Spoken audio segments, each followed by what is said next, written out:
Alright, the morning after. Morning after we took the 200-mile trip to Big Bear. We started at 195 with the car parked here. We are at 398. We started at the third quarter full tank. So at this one right here, we started at this third quarter of the tank, and we got back within 2/4 of a tank. So that's pretty good, I think, for this tank right here. It was a pretty good distance, and some uphills, of course. The car is now warmed up. I just wanted to make a quick video, and maybe somebody could put me input or give me input down in the comments. So in the lower gear, when we're just getting out of park, let's say, or I'm just gonna start accelerating, there's like a kind of like a chatter.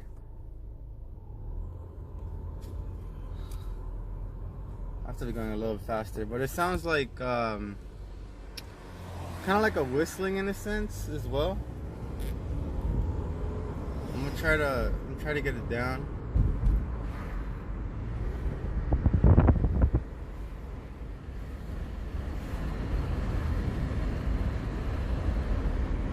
I'm just not exactly sure.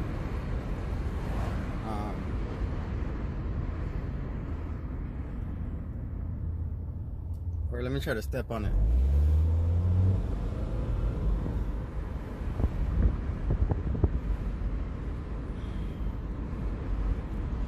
Well, my point is that I did try to get up into the higher RPMs. I got up to like the 5s and the 6s as well yesterday on the freeway, and I actually feel like it helped out, like clear maybe something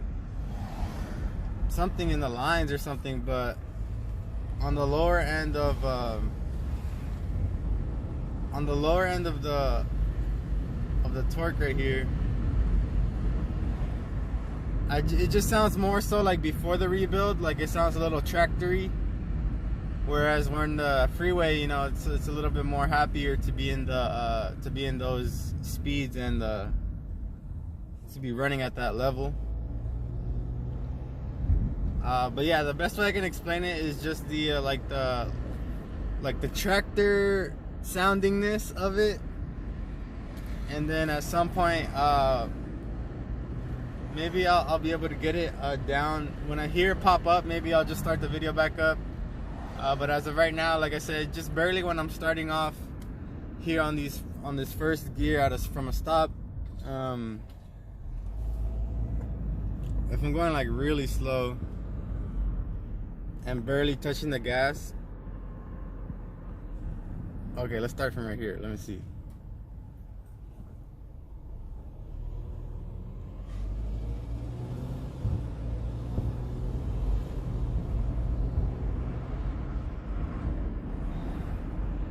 Well, yesterday it would do it when I was like barely feathering the gas while we were still kind of speeding, so I wasn't really doing much to add that gas to it.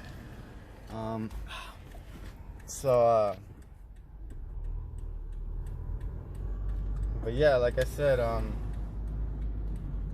don't know if it was because of the drive last night, but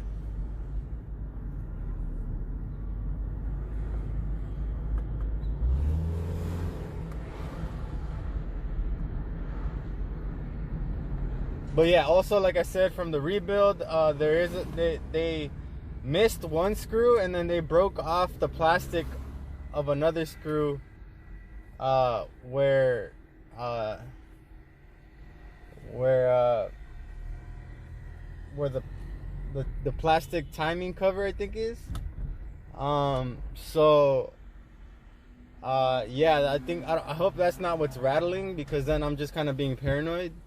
But yeah, if anybody can give me input, I'll try to put another clip of the video if I find the sound.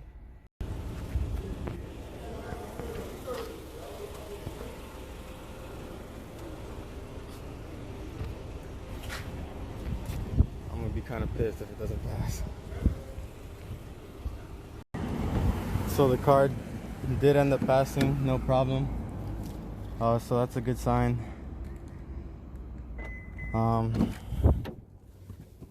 Yep, so with that, closer to the title.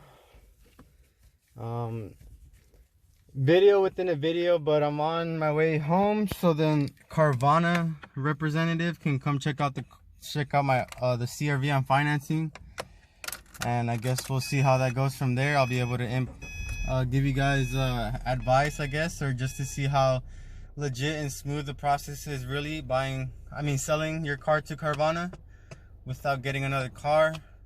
As I said, I don't really know if this is the right move, getting rid of my car that I'm financing, but there are a couple things that unfortunately happened to it, and if they're willing to take it like that, then I'll get it off my hands and start anew.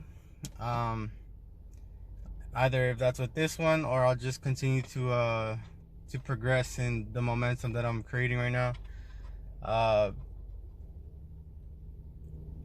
Just a quick I guess life point is that I almost gave up on pretty much all this, you know, like I was procrastinating, just sitting around wishing things would get better, but I found some momentum, and you know, just doing one little thing led to another, and here we are with the rebuild. And yes, even though it was an impulsive buy and it shouldn't have been made, or let's say, but I learned a lot throughout this process, and I'm able to teach you guys or give advice to other car I guess what we could say enthusiasts, not to be so impulsive. And if you don't find what you're looking for, then it's probably better to just wait till something better pops up, because at that point, if you're still saving up, you have more money to kind of put into what you actually want, and not just pour money into something because it needs it, and you know, you end up kind of starting from scratch, literally,